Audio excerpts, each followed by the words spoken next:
Nine unknown, nine Illuminati పేరు ఏదైనా 3000 ఏళ్లుగా చరిత్రకారులకు, పరిశోధకులకు అంతుపట్టని ఒక మిస్టరీ. అశోకుడి కాలం నుంచి ఇప్పటి వరకు అంటే సుమారు 3000 ఏళ్లుగా నైన్ అన్నోన్ యోధాస్ మిస్టరీ గురించి ఎవరూ కనుక్కోలేకపోయారు.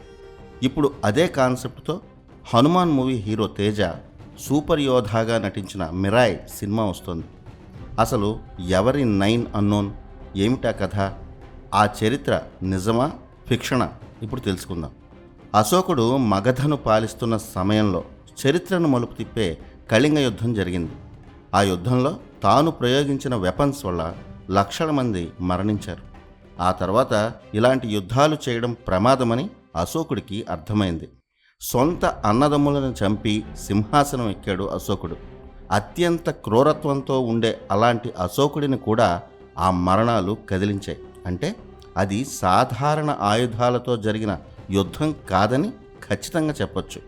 అప్పుడు ఆ యుద్ధంలో ఉపయోగించిన ప్రాచీన విజ్ఞానానికి అశోకుడే భయపడ్డాడు. అప్పటి వరకు తన సంరక్షణలో ఉన్న ఆ ప్రమాదకరమైన 9 విజ్ఞానాలను ఈ చరిత్ర నుంచి చెరిపేశాడు అశోకుడు. ఆ గ్రంథాలు చెడ్డవారి చేతుల్లో పడితే ప్రపంచం నాశనం అవుతుందని అశోకుడు భయపడ్డాడు. ఆ గ్రంథాలను రక్షించేందుకు ఒక 9 మంది యోధులను సీక్రెట్ సొసైటీగా నియమించాడు. వాటిని ఇంకెవరి చేతుల్లోనూ పడకుండా కాపాడాలని ఆ 9 మందికి ఆదేశాలిచ్చాడు. ఆ 9 మంది ఒకరికొకరు తెలియకుండా ఉండేలా నియమం విధించాడు. ఒకరు మరణిస్తే వారి ప్లేస్లో మరొక సమర్థుడిని నియమించాలని, అందుకు ముందుగానే మరో వారియర్ని గుర్తించి శిక్షణ ఇవ్వాలని చెప్పాడు. వారిని భారతదేశంలోనే కాకుండా వేరువేరు దేశాలకు కూడా పంపించాడని చెప్తారు. ఇప్పటికీ ఆ 9 గ్రంథాలను అశోకుడు నియమించిన ఆ 9 అన్నోన్ వారియర్స్ వారసులు కాపాడుతూ ఉన్నారనే మిస్టరీ వినిపిస్తూ ఉంటుంది.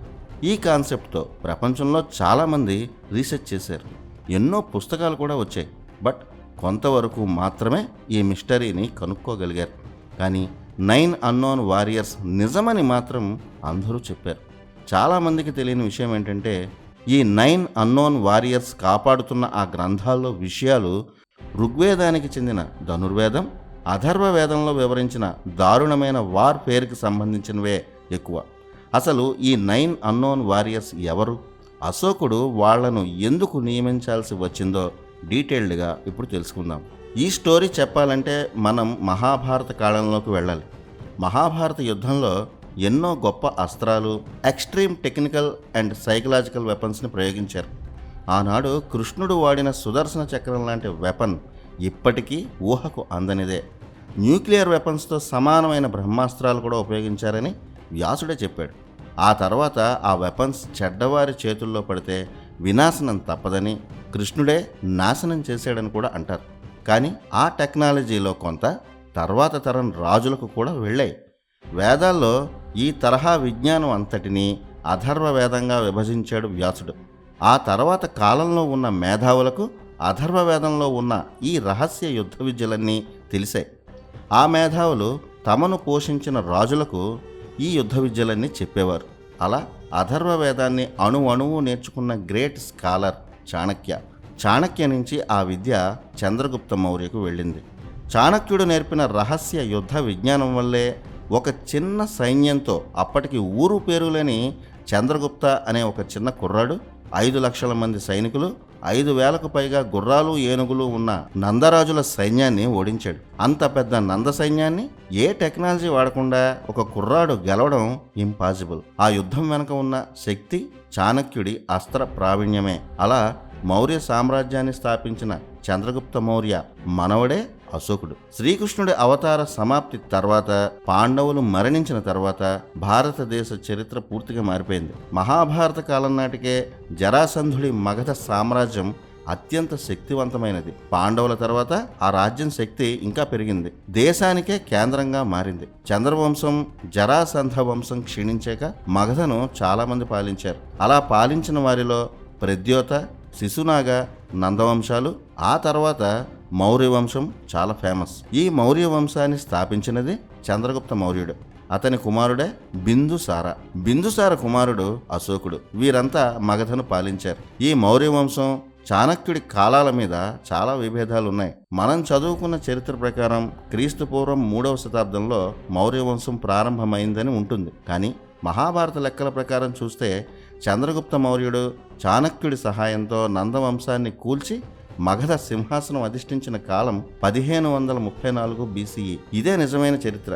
చంద్రగుప్త తర్వాత బిందుసార, ఆ తర్వాత అశోకుడు పాలించారు. బుద్ధుడు వీరందరికన్నా ముందరవాడు. మహాభారత కాలమానం ప్రకారం 1472 BCEలో అశోకుడి పట్టాభిషేకం జరిగింది. అంటే ఇప్పటికీ 3500 ఏళ్ల కిందట అశోకుడు చక్రవర్తి అయ్యాడు. అలా మహాభారత కాలానికి అతి దగ్గరలోనే ఉన్న అశోకుడి కాలం నాటికి మిస్టీరియస్ వెపన్స్ చాలానే ఉన్నాయి. అశోకుడు గొప్ప చక్రవర్తే, కానీ క్రూరత్వం ఉన్నవాడు. తన సోదరులందరినీ చంపి సింహాసనం ఎక్కాడు. తనకు వ్యతిరేకంగా ఉన్న మంత్రులందరినీ చంపేశాడు. చంపి తనకే విసుగొచ్చి తాను చెప్పిన వారి తల నరికేందుకు ఒక తలారిని ప్రత్యేకంగా నియమించుకున్నవాడు అశోకుడు. అంత క్రూరత్వం ఉండేది. అప్పటి కాలం ప్రకారం ఈ రాజకీయాలు సాధారణంగా జరిగేవి. తండ్రిని చంపి సింహాసనం ఎక్కిన కుమారుల చరిత్రలో ఆ కాలంలో సాధారణం. అయితే భరత ఖండాన్ని ఒక విస్తృత సామ్రాజ్యంగా మార్చిన ఘనత కూడా అశోకుడిదే. అశోకుడి తాత చంద్రగుప్త మౌర్య, చాణక్యుడు అతని గురువు. అతని ద్వారా మహాభారత కాలం నాటి ఎన్నో రహస్య విజ్ఞానాలను చంద్రగుప్తుడు తెలుసుకున్నాడు. ఆ తర్వాత ఆ విజ్ఞానాన్నంతా తక్షశిలలో భద్రపరిచాడని అంటారు. చంద్రగుప్త మనవడైన అశోకుడు తక్షశిలలోనే విద్యాభ్యాసం చేశాడు. అప్పుడు చాణక్యుడు భద్రపరిచిన ఆ రహస్య జ్ఞానాన్ని అశోకుడు నేర్చుకున్నాడు. వాటిని ప్రాక్టికల్గా కళింగ యుద్ధంలో ప్రయోగించాడు. ఆ విజ్ఞానాన్ని ప్రయోగిస్తే ఎంత ప్రమాదమో తన కళ్లతో చూశాడు. ప్రపంచాన్ని గెలవాలన్న కోరిక అశోకుడికి ఉండేది. ఈ టెక్నాలజీతో అది సాధ్యమని గ్రహించాడు. అందుకే ఈ విజ్ఞానాన్ని ఇంకెవరికీ తెలియకుండా రక్షించేందుకు 9 మంది యోధులతో ఒక సీక్రెట్ సొసైటీ ఏర్పరిచాడు. 1000 ఏళ్లుగా ఆ సీక్రెట్ సొసైటీ ఇప్పటికీ కొనసాగుతోందని చెప్తారు. వివిధ దేశాల్లో వాళ్ళు స్థిరపడ్డారని, మన భారత రహస్య విజ్ఞానం వారితో పాటు ఆ దేశాలకు వెళ్ళిందని కూడా చెప్తుంటారు. వీరినే కొన్ని దేశాల్లో ఇల్యూమినాటి అని కూడా పిలుస్తూ ఉంటారు.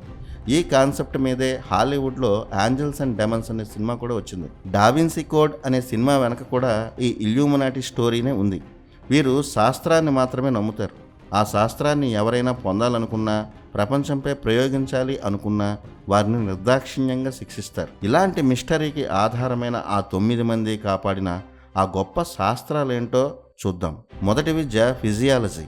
ఒక వ్యక్తిని కేవలం స్పర్శతోనే చంపేయడం, మృత్యు స్పర్శ. ఇది అత్యంత ప్రమాదకరమైన విద్య. కేరళలో ఉన్న ప్రాచీన మర్మకళ లాంటి విద్యలకు ఇదే ఆధారం. అలాగే వరల్డ్ వైడ్గా ప్రసిద్ధి చెందిన మార్షల్ ఆర్ట్ జుడో ఈ ఆర్ట్ నుంచే వచ్చింది. ఈ విద్య చాణక్యుడికి తెలుసు. ఈ విద్య గురించి అథర్వ వేదంలో కూడా ఉంది. ఇది భయంకరమైన యుద్ధంగానూ పనికొస్తుంది, నరాలకు సంబంధించిన వ్యాధులను నయం చేయడానికి కూడా పనికొస్తుంది. రెండోది కమ్యూనికేషన్. ఇది మనుషుల మధ్య మాత్రమే కాదు, ఇతర గ్రహాలు, లోకాలతో కమ్యూనికేషన్ని చెప్పే టెలిపతి లాంటి శాస్త్రం. మన ప్రాచీన కాలంలో ఋషులకు ఈ విద్య తెలుసు. నారదుడు దీనికి గురువు. మహాభారత యుద్ధం తర్వాత నారదుడితో పాటు ఈ విద్య కూడా అజ్ఞాతంలోకి వెళ్ళిపోయింది. కానీ వేదాల పరిశోధనలో భాగంగా వ్యాసుడి వల్ల ముందరి తరాలకు ఈ విద్య గురించి కొంత తెలుసు. ఈ విద్యతోనే అశోకుడు, ఆ 9 మంది యోధులు గ్రహాంతరవాసుల ఉనికిని కూడా తెలుసుకున్నారని అంటారు. మూడోది గ్రావిటీ. వైమానిక శాస్త్రానికి సంబంధించిన అన్ని విషయాలు ఇందులో ఉంటాయి. భరద్వాజ వైమానిక శాస్త్రం ఒరిజినల్ ప్రతి ఇప్పటికీ దొరకటం లేదు, కొంత భాగం మాత్రమే లభిస్తుంది. ఆ ఒరిజినల్ ప్రతి అశోకుడి సంరక్షణలోనే ఉండేది అంటారు. ఆ శాస్త్రాన్ని 9 అన్నోన్ రక్షిస్తున్నారు. ఈ శాస్త్రంలో వందల రకాల యుద్ధ విమానాలతో పాటు వేరే లోకాలకు ప్రయాణించే విమానాలు, ఇన్విజిబుల్ విమానాల గురించి కూడా ఉంది. నాలుగోది మైక్రోబయాలజీ. బయో అటాక్కి సంబంధించిన అతి క్రూరమైన వెపన్స్ గురించి ఇందులో ఉంటుంది. ఎట్టి పరిస్థితుల్లోనూ ఈ విజ్ఞానం బయటికి రాకూడదని అనుకున్నాడు అశోకుడు. స్టెమ్ సెల్స్ టెక్నాలజీ గురించి కూడా ఇందులో ఉంది. ఎలాంటి రోగాన్నైనా తగ్గించే వైద్యాలు ఇందులో ఉంటాయి. ఇక ఐదవది ప్రచారం. ఇందులో మైండ్ గేమ్ తరహా మానసిక యుద్ధాల గురించి ఉంటుంది. ఇది పూర్తిగా అథర్వ వేదం నుంచి తీసుకున్నదే. అథర్వ వేదంలో ఈ విద్య గురించి ఉంది. ఇన్సెప్షన్ సినిమా తరహాలో ఇతరుల కళల్లోకి వెళ్ళి భయపెట్టే విద్య అథర్వ వేదంలో ఉంది. ఆ శాస్త్రం కూడా అశోకుడి తర్వాత కనిపించటం లేదు. ఆరో విద్య కాస్మాలజీ. విశ్వం పుట్టుక, విశ్వం నుంచి వచ్చే శక్తులు, వాటిని ఉపయోగించే విధానం గురించి ఉంటుంది.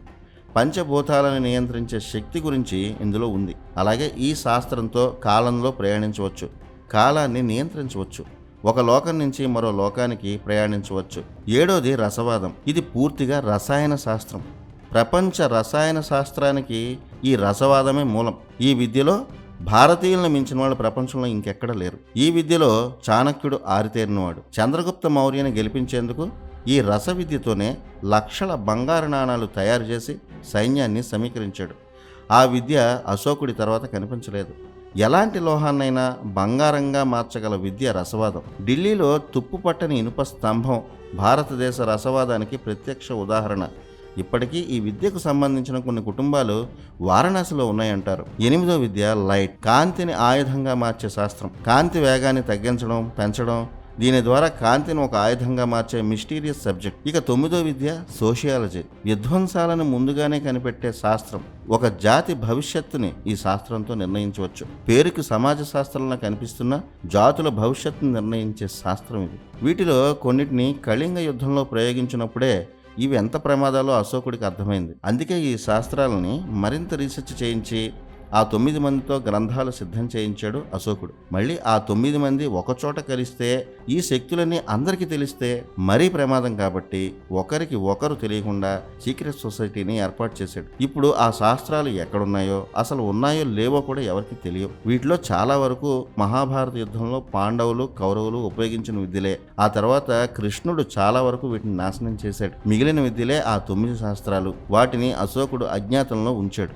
ఉపయోగం, ప్రమాదం రెండూ ఆ గ్రంథాలతో ఉన్నాయి. ఆ గ్రంథాల గురించి ఎంతో మంది అన్వేషించారు, కానీ ఎవరూ ఇప్పటి వరకు ఆ మిస్టరీని ఛేదించలేకపోయారు. ఇదంతా కట్టుకథ అనేవారు కూడా ఉన్నారు. కానీ చరిత్రను గమనిస్తే మహాభారత కాలంలో మనం విన్న ఎన్నో శక్తివంతమైన అస్త్రాలు, విజ్ఞానం అకస్మాత్తుగా అశోకుడి కాలం తర్వాతే మాయమయ్యాయి. అలాగే అశోకుడు తన చివరి 5 ఏళ్ల కాలంలో రాజ్యంలోనే ఉన్నా ఎవరికీ కనిపించలేదు. అజ్ఞాతంలో ఉండేవాడు, ఎవరిని కలిసేవాడు కాదట. ప్రజలకు ఆదేశాలు కూడా నేరుగా ఇవ్వలేదని, అసలు ప్రజలకు అతను కనిపించలేదని కూడా చరిత్ర చెప్తోంది. ఈ 5 ఏళ్లలో ఆయన చేసిన పని ఈ సీక్రెట్ సొసైటీని విస్తరించడమేనని చాలా మంది చెప్పేమాట. మరి ఇంత శక్తివంతమైన ఆ శాస్త్రాలు ఇప్పుడు ఎక్కడున్నాయో, ఎవరి చేతుల్లో ఉన్నాయో, మన ప్రాచీన విజ్ఞానానికి, చరిత్రకు, మన పరిశోధనలకు సాక్ష్యాలైన ఆ గ్రంథాలు ఎప్పటికైనా బయట పడతాయో లేదో అంతా ఒక గ్రేట్ మిస్టరీ. మన ప్రాచీన శాస్త్రవేత్తలు ఎంత గొప్పవారో చెప్పే హిస్టరీ కూడా.